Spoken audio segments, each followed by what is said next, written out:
City that calls itself Surprise and Suffer. What if I want to surprise the city? So we got to be open-minded with what it is that God's trying to do. And again, y'all, he wants to use us. He handpicked us.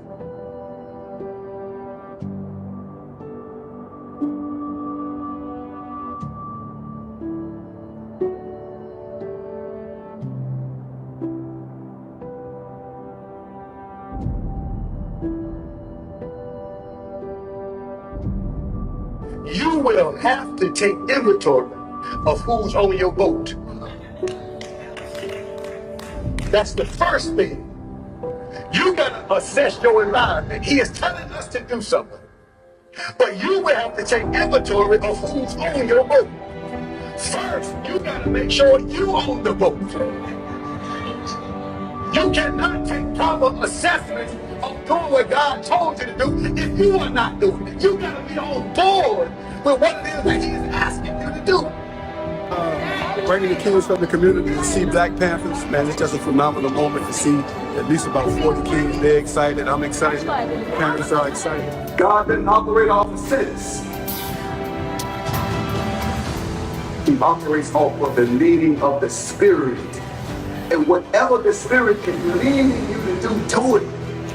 Even if it don't make sense. Don't worry about how you feel. Just worry about what God wants you to do.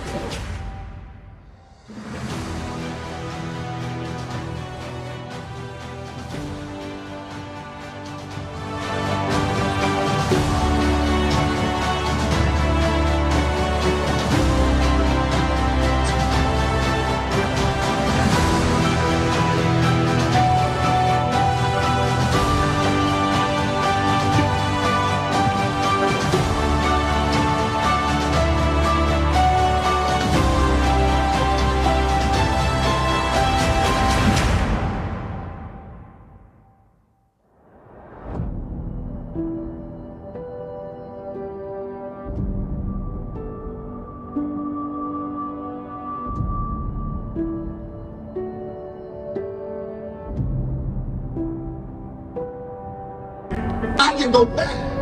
If I had not had a difficult moment in college, I would not have been depressed. If I was not depressed, I would not have decided to go to the mall.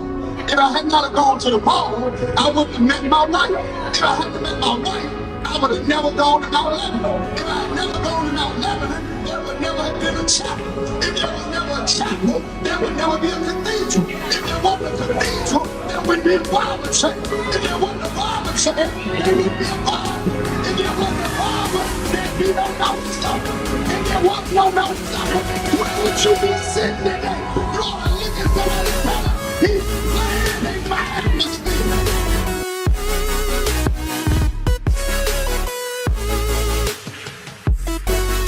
An amazing week, man.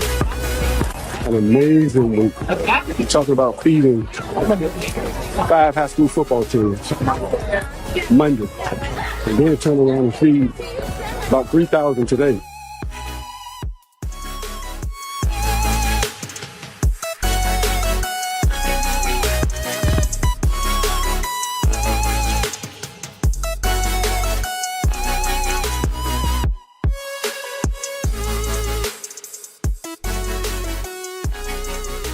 Three, two, one. One of y'all would say a little quick.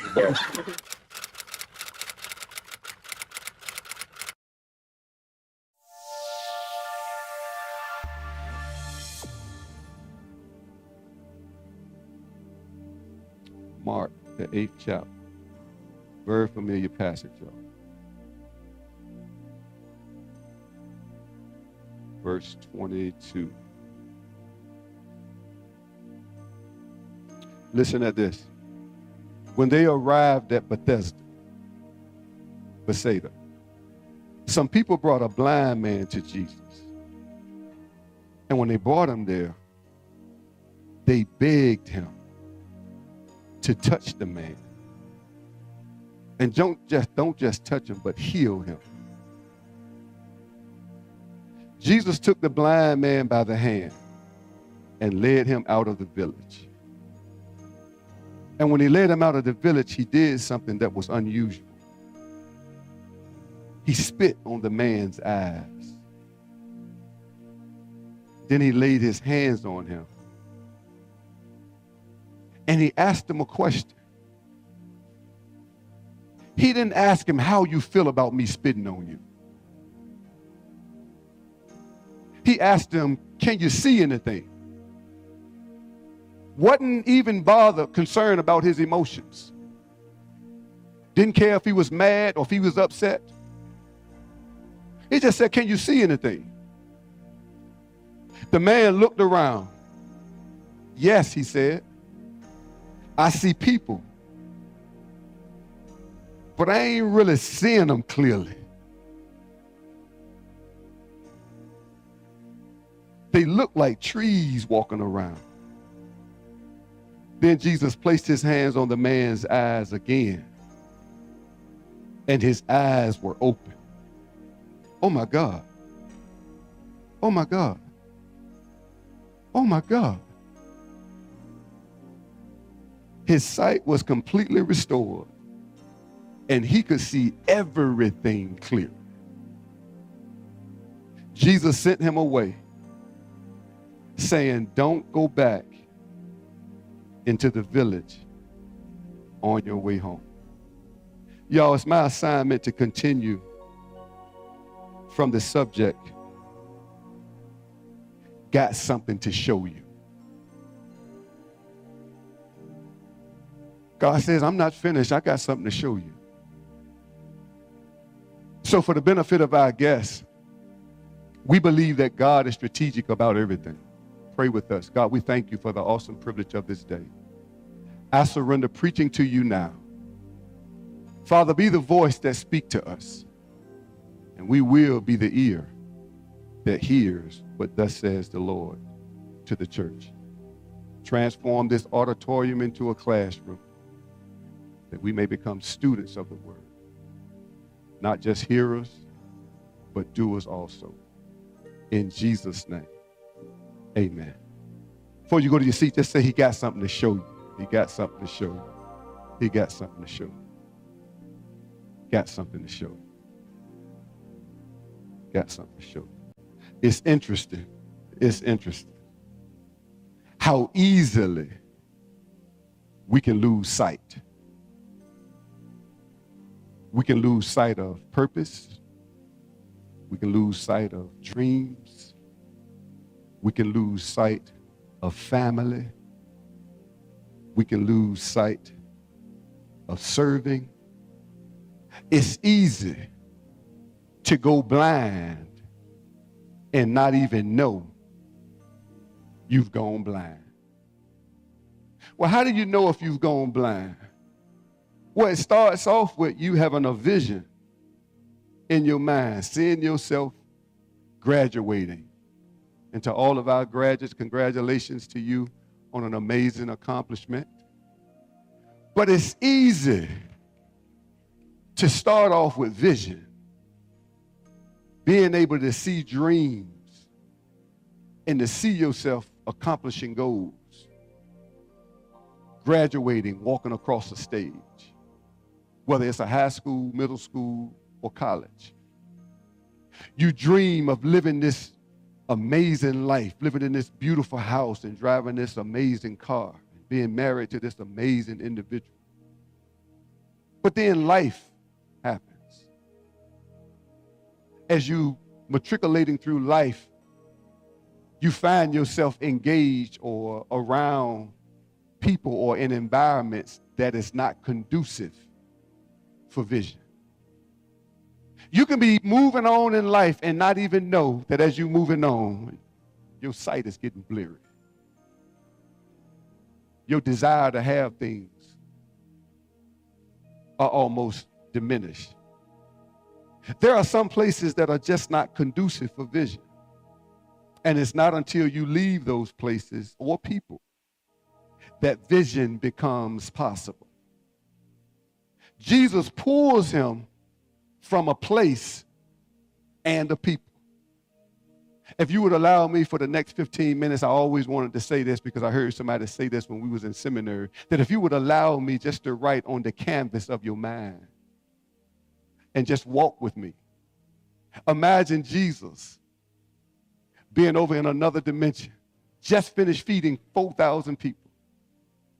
When he leaves there from finished feeding 4,000 people, the Pharisees want to have a conversation with him because they're offended. They wanted to know, hey, we need to see some miracles, some signs. We want to know, how do you go about doing this? In fact, who gives you the authority to do this? So they're having that conversation with Jesus. Jesus like, look, you know what? I ain't really got time for this, with y'all stuff that y'all got going on. He gets back on a boat with his disciples. Well, as he get back on the boat with his disciples are now starting. They realize that, man, wait a minute, y'all, we on the boat, but we don't have no bread. So now this conversation starts to take place wherein they're arguing with one another, about who didn't bring the bread, So Jesus, steps in and says, be careful, about, the Pharisees and the unleavened bread, So he's almost like he's trying to be the peacemaker on it. But then too, he realized, he says, y'all are sitting here arguing about bread. Didn't y'all just realize y'all just see me feed 4,000 people with 5 loaves and 2 fish? You have not caught the revelation of who I am yet, that I am the bread of life.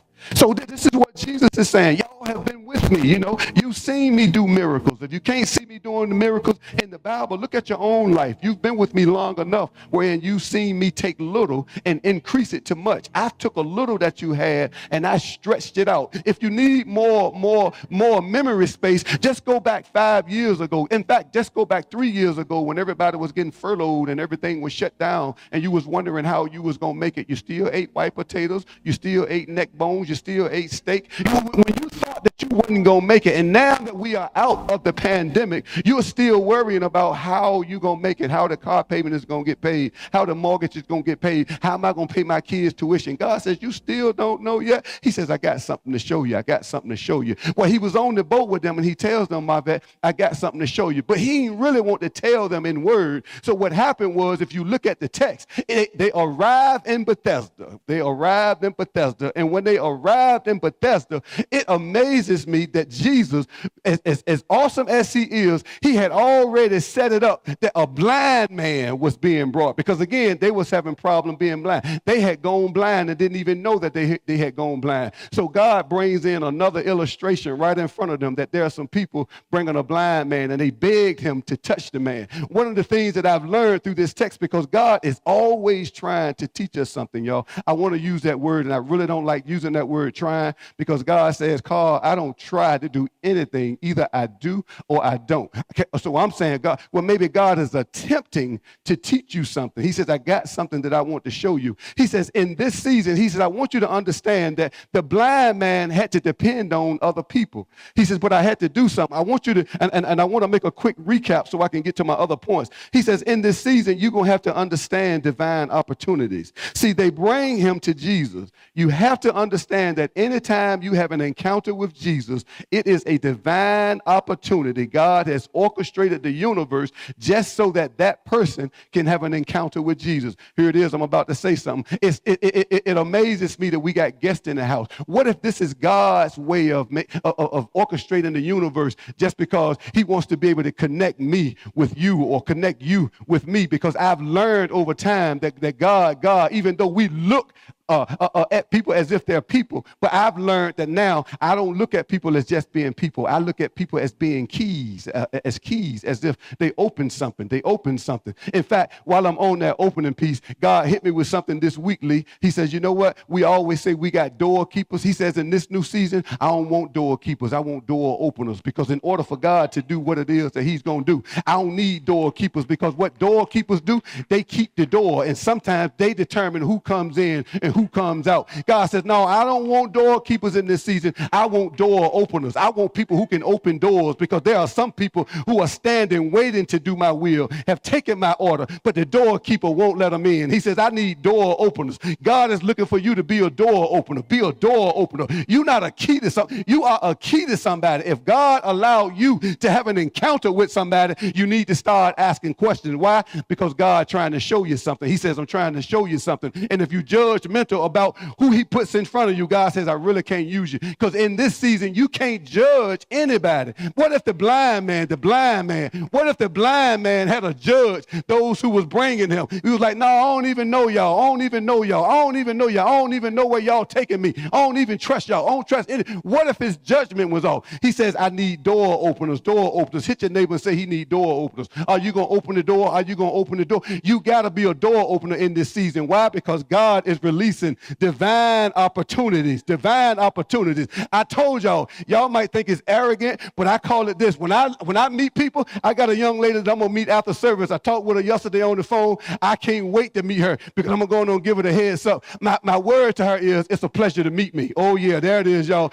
You got to be able to tell people, it's a pleasure to meet me. I know you don't know a whole lot about me, but if you listen to me and if you watch me, you will see that I ain't by myself. I got the ability to do things that nobody has ever seen. You got the ability to do things that nobody has ever seen. You got the ability to do things that nobody has ever done. That's why you can't be judging nobody in this season, y'all, because there are millionaires and billionaires who walk around who look like normal people, but they are strategically assigned to have an encounter with you. That's why you got to be nice. That's why you got to be kind. You got to be respectful to people, because you don't know who it is that God going to use. I'm waiting on the day. I'm waiting on the day wherein God would allow me to stand out in front of Walmart dressed up in bum clothes with a book bag, and I want to have a whole lot of ones, probably about $2,000 worth of ones rolled up in 50 stacks. I want to have set on my face. I want to look just like I'm homeless, and I want to hold a sign that says, don't judge me. I just might be your next blessing. Because again, you have no idea what it is that God is doing. I want to be strategic with the person who I look at in the car, who throw their nose up at me, and I follow them in Walmart, or I follow them into the mall, and I strategically trail them, because you do know that blessings are preceding you. Blessings are running after you. You just don't know who is the holder of the blessing. I want to be able to hold the blessing, go in there and watch them and wait till they get to the register. And then as soon as they get ready to pull their card out, I come up beside them, open up the book bag, and I say, I got this, and I pay it right there, and I teach them a lesson. Why? Because God trying to show us something. He's trying to show us something in this season. If you sit in a seat of authority, don't judge anybody. God is the one that put you there. You got to ask, why did God allow me to encounter this person? Why? Because it's a divine opportunity. It's a divine opportunity. He always trying to show us something. He always trying to show us something. The thing of it is that what he's trying to show most of us are not even keen to what it is that he's trying to see. You got to learn to just look at things and just start analyzing things. I was talking with a guy yesterday. He called me and was telling me about his situation, and really going through a hardship, and he was outside as I was talking, and I could tell he really wasn't listening at what I was saying. So as I was talking, he was walking, and a branch fell right in front of him.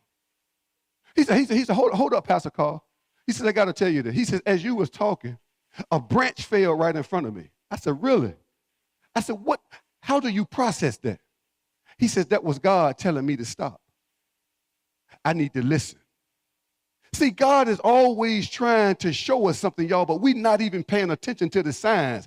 He speaks in different ways. The engine light that's on your car, that need oil, God's saying the blood is low. The blood is low. You need to come and get up under the blood. You need to come to church. If the tires are flat, he's saying there's something wrong with the way you walk. There's something wrong with the way you walk. If the check engine light, if the temperature hand is moving to hot, God's saying, look, you need your little hot temper right now. You need to cool down a little bit, because, I like to call us gauges. stages, but we're missing the point. Here's the one that most people don't do. I got one on my car right now. Tell the truth, shame the devil. Service the engine soon, which means I need to take the car in and have the car looked at just so that it can go on a process and everything can be fixed on it, because again, I had the opportunity yesterday of going to a site pastor's meeting with Bishop, and that was my way of being tuned up, wherein Bishop sit down with us and he tell us, this is what you need to do, because all of us had a site evaluation yesterday. We're in secret shoppers. We got secret shoppers in our fellowship, which means that there are people who are strategically assigned to go to all of the Mount sites to pick out the good, the bad, and the ugly so that we can come back and make sure that we're actually providing a good quality service or a ministry, that our ministries are healthy. But again, divine encounters. I got to move on to this. So not only is he trying to teach us divine encounters, he's also trying to teach us disguise orchestrations. Oh yeah, that was my point last week. I got to get on that 2 weeks ago, disguise orchestration. It amazes me how God orchestrated that whole situation. You got Jesus over here in another region. You got some people who's living in Bethsaida, and you got the blind man. God is sitting up in the universe, sees the blind man walking in the dark. Then he sees a group of people that he could use that don't mind being used. And then he brings Jesus. He sends some people over to the blind man, pick the blind man up, and then all of them, you see God orchestrating, bringing things together. And I used the illustration last week that 20 years ago, I had the privilege of going to Silver Spring, Maryland, because my ex had got a job at corporate, and we sort of got bambooed to get us there because the number that they gave her, was a lot more than what she was making down here. So we actually went to Maryland, and when we got to Maryland and realized the cost of living, was much, much higher. So it was almost like we just transferred from one state of struggle to another state of struggle. So I went around to different barbershops in D.C., and I see guys out there shooting dice and all that stuff, and I'm scared to go in there. And then they got to the point where I said, maybe it ain't God's will for me to cut no hair. So I ended up going to Montgomery Ward. They had a Montgomery Ward in the mall. Had never been on an interview in my life. Never, ever been on an interview. I stunk so bad on the interview. I was so nervous. I told the lady, I said, look, I've never been on an interview in my life. But look, I guarantee if you hire me, you won't even have to worry about me being late. I'm going to be here every day. It was just so out of the, I just messed that interview slam up. But anyway, by the time I got home, she called me. I ended up going down the street to a barbershop called Big G's Image. Got the job at Big G's Image, met some of the employees. Well, I just took my state board guys, my barber students, to state board a couple of weeks ago. And so when I get there and we get on the elevator, there's this guy. Some of y'all heard the story, but for those who are new, just kind of indulge me for a minute. So the guy was getting off the elevator. When he got off the elevator, we looked at each other, and the elevator doors closed. So during the whole time that we was there, we were hit and miss. Like, man, I know you from somewhere. He was like, yeah, I know you too. Well, when we was leaving the campus, him and I really talked. And I said, man, I know you from somewhere, man. Maybe we played ball together. He was like, well, they played ball at Blair. I said, I don't know Blair. He said, that's up in Maryland. I said, well, man, I used to work in Maryland. I said, in fact, I worked at a shop called Big G's Image. He says, Big G's Image? I said, yeah. He said, I worked at Big G's Image. I said, really? And then he told me who his name was, and it dawned on me. That was the same guy that tested my boys. But what I'm saying is God orchestrated the universe that he knew 20 years ago that I needed to meet that individual because in this day and time, 2022, that he would be the ones testing my boys and grading my boys. Again, I'm talking about divine orchestration. God is the orchestrator of everything. He's moving in our life right now, even though we don't see him moving. He's bringing some people in. He's taking some people out. Don't get nervous if people walk away from you in this season. That's God's way of just moving things, just getting things where it's supposed to be. Because why? He's trying to open up your eyes so you can see some things. There are some people that you hang around, some places that you hang around. It is not conducive for vision. And God is saying, I'm trying to show you something, but I can't show you something if you're going to stay with the same crowd that you are staying with. If you're going to stay in the same place that you're staying with, you will never see what it is that I have for you. You got to make some decision. The blind man could have said, no, I'm not going anywhere, but you got to be willing. I love the fact that he was willing to trust somebody. God says, I'm trying to show you something. trying to show you something.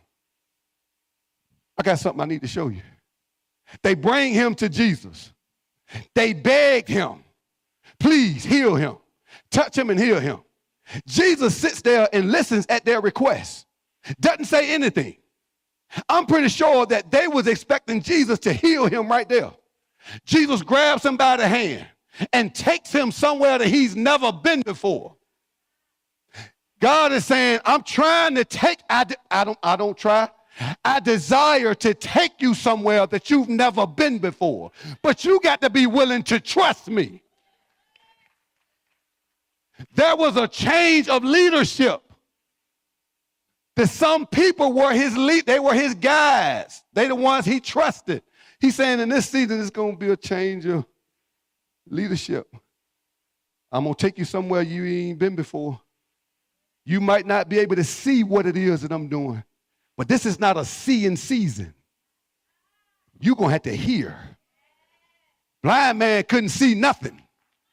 He says, you're not going to be able to see this. You got to hear it. And the only way you can hear it, you got to have a relationship with me. Can you imagine all of the people that he was around talking with him? Because the Bible didn't say how many people it was. It just says some people. Can you imagine having about 5 people around you and one person saying, no, turn this way here. And then the other one said, no, I wouldn't go that way with you. Then the other one is saying, well, why we got to go this way? Can you imagine the blind man listening at all of them voices? Jesus said, no, this is what's going to happen. In order for you to open up your eyes, I got to get you from around all of these voices to take you somewhere where you can just hear one voice. And the problem with many of us, there are too many voices. We listen at people on social media. We listen at all these prophets on social media. We thumb through, and anybody that has something that tickles our ears, we zoom in on it. He says, when I'm doing something, there's only going to be one voice. I got an announcement.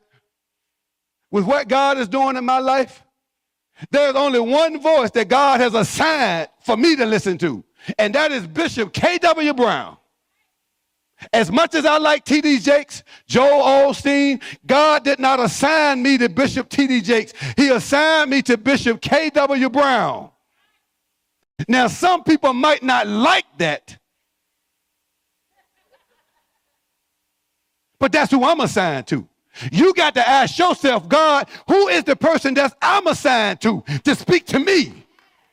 See, one thing about being a pastor, everybody call you pastor, but the deal is that I don't really know if I'm that person's pastor, because some people will say I'm their pastor, but if I'm the pastor, that means that I'm the one that God has chosen to be the oracle that speak into your life. If I'm not that, I ain't your pastor.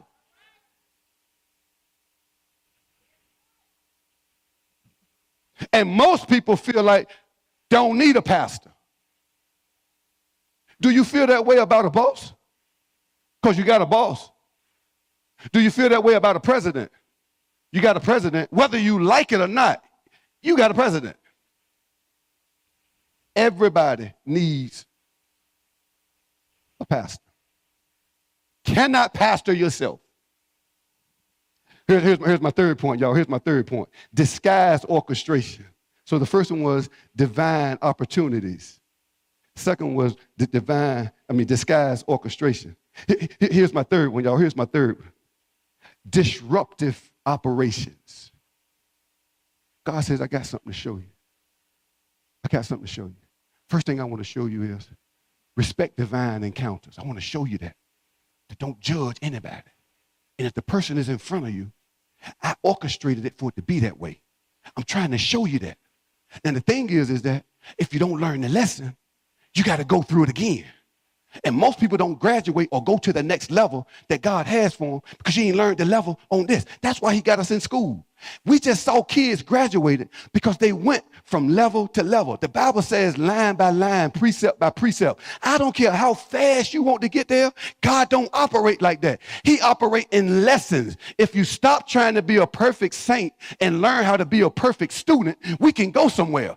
I'm not raising saints in this season. Oh yeah, it's going to be a glorious time when the saints go marching in. But in this season, I need students. Jesus was a teacher. He was our ultimate example. He says, I'm showing you. I came to earth to show you. I didn't come to be a rabbi. I came to be a teacher. Follow me and I will show you. And if you are not seeing it, maybe it's a strong possibility you are not following him.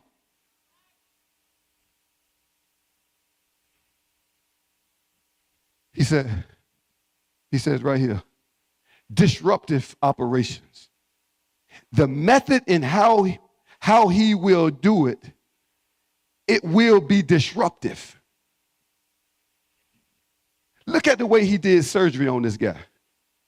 Pulls him away from everybody, and then do one of the most humiliating things that I think could happen to a person. We all saw Michael Todd do that. Before Michael Todd did that, everybody was going bananas about Michael Todd and his illustrations to helping people to really understand what God was expecting, practical stuff. But the moment that he did that, it amazed me that the whole world got offended. But the man who he spit in his eyes with, he didn't. Michael Todd, standing on the stage, spits in his hand and puts it in his brother-in-law's eye or family member's eye. You would think that the family member would be offended, but he doesn't say anything. But everybody else got so much to say as if it was done to you. And that's when it dawned on me. God says the reason why I can't do a lot of stuff is because they won't let me disrupt them with operation. They won't let me do it the way I want to do it because they will be offended. Do you want to see? Or do you want to be offended? We ain't trying to offend anybody. And God told me, Lee, in this profession, he gave me an assignment this morning. I came out here biting my nails. Because as much as I say I ain't scared, I wasn't scared then, but when he told me what I needed to do today, I got real scared. He says, but in this season, Karl, either you're going to take my order, do what I tell you to do, or I'll move you out of the way. I don't have time for people to be scared. I'm trying to disrupt some things. So he says the reason why I really can't move in that person's life, because I'm like you. I'm scared if I do it, I might offend them. And they might not come back. And I know I'm God, but I want them to come back. Because God don't like when we lose faith in him. But I'm scared if I really wanted to do that, she might not come back. She might can't handle disruptive operation. He says, I want to do something new, Ellen. In order for me to do it, I got to disrupt some stuff. And I got to get you from around some people because the method that I want to use, they may say something about it. Why you got to do that? You just see him spit in the person's face? He says, I'm not ordinary. My ways are not your ways. My thoughts are not your thoughts. He says, I got something to show you. I want to do disruptive operation, but you got to give me permission. The moment the man followed Jesus, he gave him permission. Whatever you wanted to do. I learned today, Lee. I learned today while you was up here doing praise and worship. The greatest sign, these are the two of the greatest signs in the kingdom. This one represent, and still, heavyweight champion of the world. Anytime you see a person with their hands up like this, they making a statement to Satan that even though you may have taken everything, I'm still victorious. Because even though he slay me, yet will I trust him.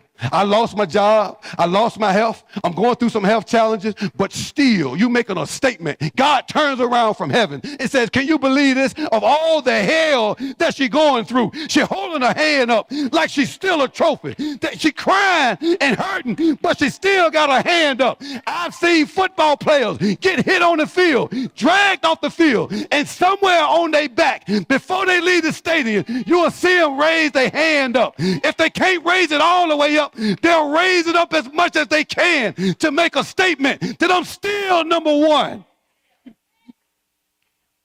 Greatest thing. I don't care what you're going through. Sometimes you just got to stand in the middle of adversity and hold your hand up and hold your head up and let God know I'm still your trophy. God, you trying to show me something, but I got something to show you. I still trust you. I still believe you. I still honor you. I still worship you. Even though things might not be going the way I want to. Here's the second one. Greatest thing that I learned, Lee, is this right here. Could be catching hell. Throw my hands out. You know what that says? I surrender. I surrender. The last time that I seen this right here, my Savior was on the cross. He was letting everybody know, I got something to show you. Even though it looked like I'm defeated and I'm down and out, I got something to show you. I got the nails in my hand, the nails in my feet, because I want you to know I got something to show you that even though they think they're winning, they are not. You will rise again. You will rise again. So I came to encourage somebody. I don't care where you are in your life. I don't care what's going on. The greatest signs that you can show God, the greatest method that you can show God is to hold your hands up and let him know, God, I'm still here. I'm still your man. I showed up today to take your order. What do you want me to do? What do you want me to say? Where you want me to go? Where you want me to live? What you want me to drive? God, I'm yours. God, I got something to show you. I got something to show you. I got something to show you. Now, I know when you start doing what God tell you to do, it ain't about other people seeing it anyway. It's about the one upstairs looking down below saying, yeah, he's showing me something today. He's showing me something. They talked about him yesterday, but he's still showing up. He really don't want to go to work, but he's still showing up. He's not so much in his feelings that he can't carry out my assignment. Yep, the person across the street don't like him, but yet they buying groceries for him. They happen to pay the light bill. They sending them birthday gifts. God says, if you love me, keep my commandments. Well, the commandments just ain't in the book. There are commandments that he gives you every day. He couldn't put all of his commandments in the book. And if he did, we couldn't read it. He says, I gave you 66 books already, and none of them are already reading the 66th book. I'm trying to tell you, God trying to show us something. He's trying to show us something. He's trying to show us something. He's trying to show us something. And here's my last point. Here's my last point. He says, Karl, I'm trying to show you something. Never disrespect anybody that I bring you in front of. Anybody that I allow to be in your circle, because they're keys. They open up something. It amazes me with this guy right here. This guy right here is a skeleton key. Skeleton key can open up anything. The guy is gifted in everything. And then God gives him 88 more keys. He might not know how all of them operate, but I see him every Sunday over here trying to figure out what this one do and what that one do and what this one do and what that one do. He's like, God, whatever you put me at, that's where I'm going to be at. And I love individuals like that we get to grow together. God ain't into the sound right now. He's into the obedience. That's what he told me, Cookie. That's what he told me. He says, Karl, look at the growth of your church. Your church is growing. I'm saying, God, we need to get our sound right. We need to get the music right. God says, can't you see, son? I'm trying to show you something. It ain't about the sound that's growing your church. It's about the obedience that's growing your church. I'm trying to raise up a generation of people who are not worried about sound, but worried about being obedient. He says, I'm trying to show you something. If you just be obedient to me, do what I tell you to do, and watch what happens. Eyes have not seen and ears have not heard. I haven't told anybody, but I'm trying to get you to obey me. But you telling me how you feel, or you wrestling with your ideology. I don't know about that tithing thing. I don't think you got to give God all of your time. I don't get but one day off. God like, oh really? So that's how you gonna do me? Never forget it. I told God, why do I got to give so much? As some of you might feel, because some of us don't give anything. God says, oh, okay, so that's how you want our relationship to flow. That's how you want our relationship to flow. Oh, so let me be clear with this, Karl. You want me to be a full-time blesser while you be a part-time server. You want me to bless you full-time, where you can't even come and give me an hour and 30 minutes. but will give the shipyard 80 hours. You don't think I have a problem with that? I put you in a nice house, a nice car, gave you a big bank account, and look what I get from you. Every now and then you bless somebody, and you think I'm good with that? To whom much is given, much is required. Church is supposed to be the place where when we come in here, God can get in our face and talk to us like a father talks to his daughter or his son. If you're looking for churches wherein the pastor is and the Lord is good and all of that, and he is so merciful and so kind and so loving and all of this, that don't work in this season. He said, I desire more from you. He says, Karl, as a prophet, you gonna offend people. Why do you think I had you to be raised up in Jericho where all the fighting and shooting was? All of that was part of my design, because I don't want you scared of telling people or doing things for people when you get to where I want you to be at. You can't be timid in this position. And everybody thinks that they can do it. He says, son, I'm trying to show you something. He says, I'm trying to show you something. He says, you get up every morning at 6 o'clock in the morning. Matter of fact, you get up at 4:30 in the morning. You drive to another city and you get off at 2:30. By the time you get off at 2:30, you already got 3 other scheduled appointments, whether with city leaders, whether it's your partners, or whether it's business owners. Before you even get home, you got appointments. Then when you get home, you got a 6-year-old son saying he needs time. You got a 16-year-old daughter saying she needs time. You got a wife that's always talking about time. You don't do this. You don't do that. If the church called, all this kind of stuff here. I got all of that. Then I got my own mental stuff to go on. Then I got a church that I got to try to go. I'm like, God, that is a whole lot for one man. He said, son, I'm trying to get you to understand. You couldn't do it if I wasn't with you. He says, I'm trying to show you something. I'm trying to show you something. He says, it's a descriptive observation. Jesus spits in his eyes and he tells him, look around to see what he has already done. See, it's when your perspective change. He went from seeing nothing to seeing something, to seeing people. We were just in the last season, Bernita, visual redemption. God was saying in the second season of this year, which is January, February, March, April, May, June, I'm telling you what I'm doing. It is visual redemption. I am redeeming vision for my people because they have lost sight. Now we are into another season, which is virtual representation, victorious representation, which means now that God is trying to raise you up, Brandon, to be a virtuous representation of him. And anytime you misrepresent God or your company, you can best believe you are going to be fired. If you think I'm lying, go to the shipyard tomorrow and misrepresent that company in any way and see what happens. God says, my church is the only place where people come in and misrepresent me and they are not fired. And then if you fire them, then they want to come to him and asking him to bless me. This is a relationship between you and him. I told you, God says, pay attention to my emotions. I learned, Lee, my assignment is just not to preach God's word. My assignment is to make sure I feel the passion that he feels.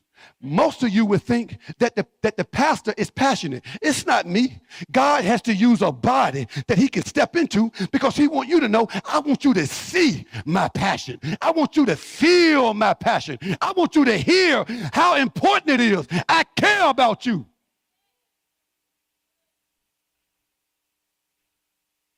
I tried talking soft with the pastor that you've been under. Talking, see, I get it. At IC Norcom, teachers in there, they're saying, come on, students, let's get to class. Hey, come on, go to class, everybody. Hey, Johnny, I need you to go to class. That doesn't work for that environment.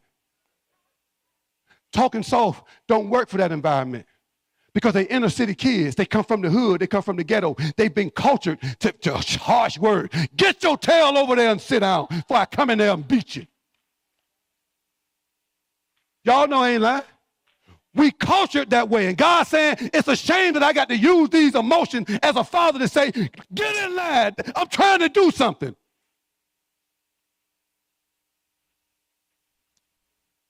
This is my last thing.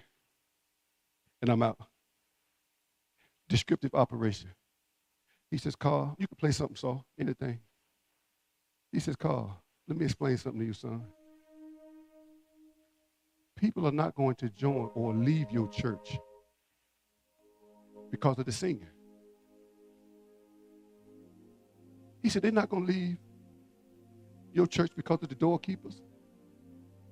He says, Karl, when people leave your church, don't think that they're leaving your church because of your preaching. He says, they're going to leave the church